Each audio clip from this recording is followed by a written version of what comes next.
Story number one, they will allow no other path in the Democratic primary but the path for Joe Biden. And I just don't see a path in the Republican primary for anyone else but Donald Trump. RFK Jr. has been polling now somewhere just shy of 20% among likely Democratic voters. Marianne Williamson, the self-help writer, who's also declared as a candidate for president on the Democratic side of the ticket, polls somewhere, I think, around 1 to 3%. Joe Biden is still your leader, but obviously not without threat, not without a challenge. But it looks like that challenge will go literally unheard. RFK Jr. is making the rounds. He's appearing on all types of programs, and maybe soon we can have RFK Jr. here on the Cain Podcast. But he's making the rounds, and he is trying to get his voice heard. By the way, one of the issues I heard RFK Jr. speak about on his Twitter Spaces a few weeks ago with Elon Musk and David Sachs is that he believes that there's limited paths to accomplishing the Democratic hobby horse of gun control. Everyone is concerned about school shootings, and RFK Jr., like so many others, would like to do something, like all of us, to do something to stop this insanity, to stop school shootings. But in that Twitter Spaces, he acknowledged the limits in the ability to do something when it comes to guns. As a country that is not just revered, but enshrined the Second Amendment, he understood the limitations of limiting the tool on the way to stopping the act. But he said something interesting as well. He said, when you control for contributing factors, the gun does not seem to be the decisive ingredient in this malevolent recipe that adds up to tragedy. Now, so often there are those that support gun control that say, look, there's mental health issues in countries across the world.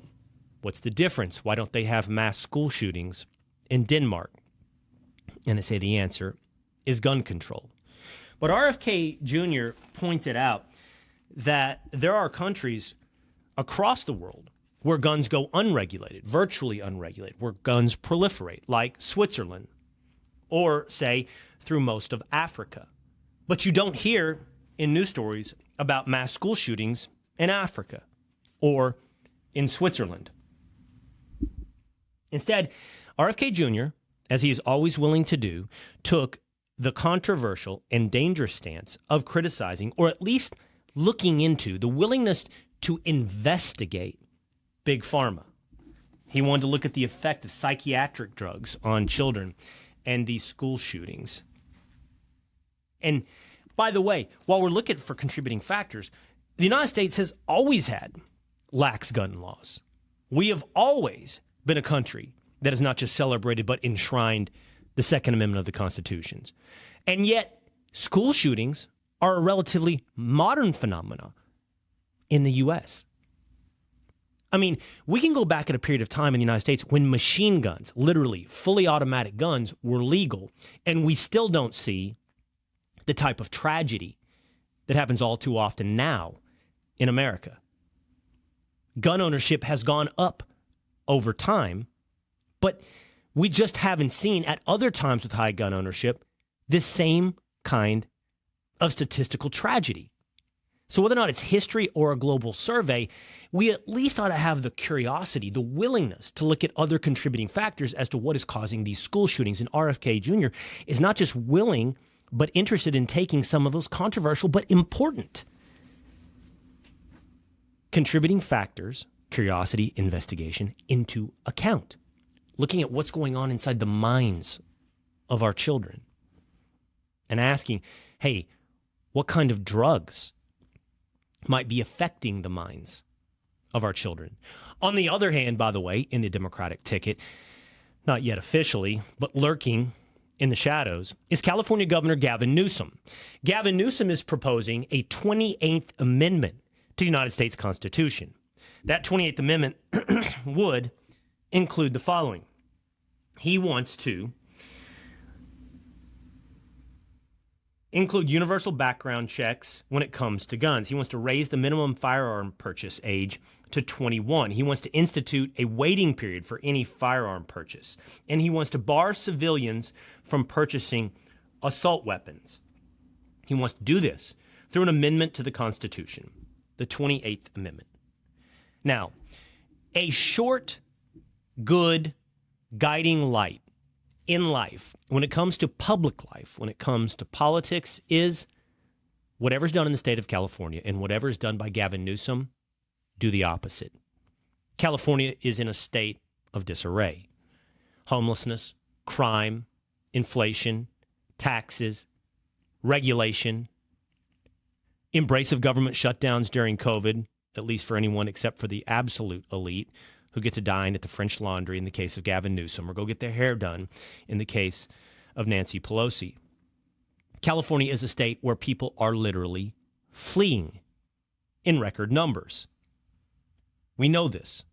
There's no bigger indictment, not a vote at the ballot box, but a vote with your feet is the biggest indictment in politics. Just leave. Get away. And they are. Californians are moving to Texas. Californians are moving to Arizona. Californians are moving to Montana. Californians are moving to Tennessee. Californians are moving out of California because they have finally understood that a good guiding light, a good principle in public life is do the opposite of Gavin Newsom. This is a stunt. It's not going to happen. There will not be a 28th Amendment to the Constitution. Why? Because in order to amend the Constitution, you would have to get 2/3 of the states to propose an amendment to the Constitution in what's called an Article 5 convention. Then from there, after that is proposed, 3/4 of state legislatures or conventions in each state must then ratify the amendment. So 3/4 of the 50 states in America would need to sign on to Gavin Newsom's 28th Amendment. That's not going to happen. So instead, what Gavin Newsom has figured, instead of intellectual curiosity and attempting to legitimately solve the problem in the United States, as is exhibited by RFK Jr., that he's going to take the path of Beto O'Rourke on his path to the presidency, to propose something extremely unlikely and even more unpopular in the 28th Amendment. But because RFK Jr. and Marianne Williamson, for that matter, are going to be boxed out, the only real pathway to the presidency for a Democrat is Joe Biden, except for those that wait in the wings successfully when Joe Biden falls. Not like he did at the Air Force Academy, but when he falls, undeniably falls in his incapability of continuing to fulfill the job as president of the United States. We, every single one of us listening, every single American should understand that a vote for Joe Biden is a vote for President Kamala Harris. On the Republican side of the ticket, the field has expanded. We now have former New Jersey Governor Chris Christie, former Vice President Mike Pence. We have a field that includes Vivek Ramaswamy, tech entrepreneur, Florida Governor Ron DeSantis, North Dakota Governor Doug Burgum, and more. Going up to try to supplant your leader on the Republican side for President of the United States, Donald Trump. And I simply do not see a path for any of them other than Donald Trump. Donald Trump's lead in the polls over Florida Governor Ron DeSantis now is well over 30 points. This is after a week of DeSantis and his launch, a period in time when you would hope that your numbers would go up. Increased media exposure, finally officially saying you are running for president, sharing your platform, sharing your personality. One should reasonably expect that your numbers would go up. They didn't for Ron DeSantis. Instead, the numbers went up for Donald Trump. I'm not telling you would have, could have, should have. I'm not telling you wish or hope. I am giving you what I see as reality. I do not see a path for anyone but Donald Trump. When? If your launch announcement is not the moment at which you as a candidate overtake Donald Trump or show significant ability to overtake Donald Trump, when? When does that happen? Does it happen at a Republican primary debate? Will it happen in August with the first debate on Fox News? Well, when has Donald Trump ever lost a debate? In all seriousness. I'm not telling you I have a crystal ball. I'm not telling you I know the way it will play out. But I am telling you that I understand history, and history should be our guide. It's not infallible. It's not perfect. But history's a pretty good bookmark. When has Donald Trump ever lost a debate? To Hillary Clinton, to Joe Biden, to any of the Republican challengers in a primary? When has he come out of a debate worse than when he went into the debate? I just don't see a debate stage with all of these guys being this moment where all of a sudden the Republican primary voter goes, you know what? No, I like Chris Christie over Donald Trump. By the way, while we're talking about some of these candidates, Mike Pence announced this week, former Vice President Mike Pence announced. And one of the things that we should all realize, it was an ongoing debate, was that the attacks that happened to Donald Trump weren't unique to Donald Trump. Whoever becomes the nominee for president as a Republican will undergo the same type of attack that's been experienced by Trump. Governor Ron DeSantis, if he ever becomes a Republican nominee for president, needs to understand that it is very likely, as in the last episode of our podcast laid out, the FBI will be weaponized against Ron DeSantis. That the mainstream media will absolutely turn in a moment's notice on Chris Christie once he transitions from attacking Donald Trump to attacking Joe Biden. And that was illustrated this week with the announcement by former Vice President Mike Pence on The View. Those women who quite honestly exhibit the worst characteristics of television personalities: incurious, interrupting, rude, condescending, and stupid. Those women would not even listen to Alyssa Farah, who used to work for Donald Trump, but this largely turned on him and tried to become, I don't know if she's tried to become a liberal. I don't know if she's tried to become acceptable mainstream. I don't know if she's tried to become a Democrat. But whatever she's done, attempted to moderate herself, attempted to make herself somehow palatable to those women on The View, it was all for naught. The minute she said something slightly less than critical of Mike Pence, Sunny Hostin conjured up the maximum level of condescension. She took that baby to 11 in a heartbeat. No eye contact, over-talking, continued on her monologue to destroy not only Mike Pence, but Alyssa Farah as well. There is no level of acceptability if your name has an R. It doesn't matter if your name is Trump. But if your last name has a parentheses and a capital R at the end, you better be prepared for the ladies of The View, for the New York Times, for the Washington Post, for the FBI, perhaps the CIA, to all coordinate to destroy your campaign. And on that note, one of the other moments or factors that people point to as a pathway for maybe Mike Pence, maybe Chris Christie, maybe Ron DeSantis, is what happens when the bomb drops? What happens when Donald Trump is indicted? It appears that moment is coming. It appears that the special prosecutor in Washington, D.C., in charge of the classified documents investigation at Mar-a-Lago, is prepared to indict Donald Trump. And we should just take a moment and go, whoa, recognize this moment in history.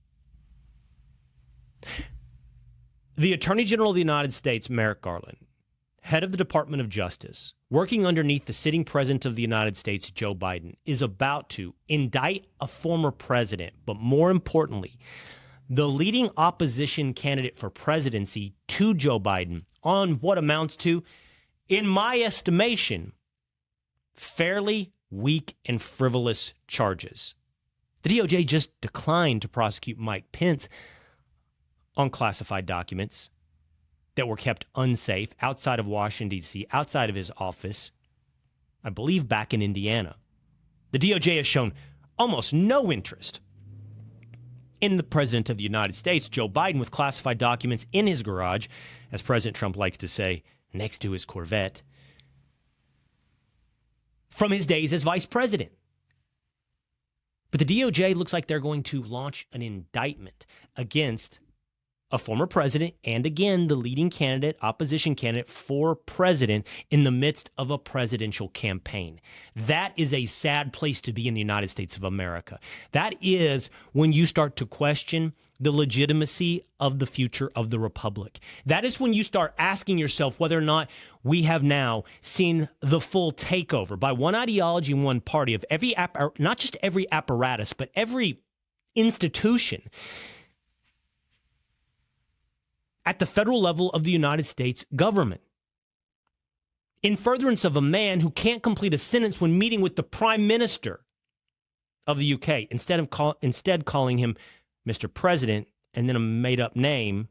His name is, he made up whatever UK Prime Minister's name is. He missed it by a mile and then forgot the name of Winston Churchill and then forgot he's a Prime Minister and called him President.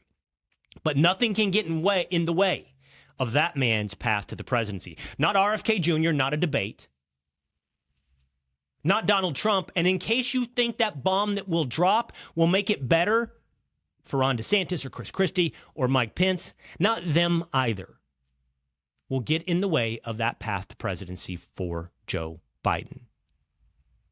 Still, every investigation and every indictment have led to not a drop, but an increase in the support in the Republican primary for Donald Trump. I just don't see a pathway for anyone as a Republican but for Donald Trump.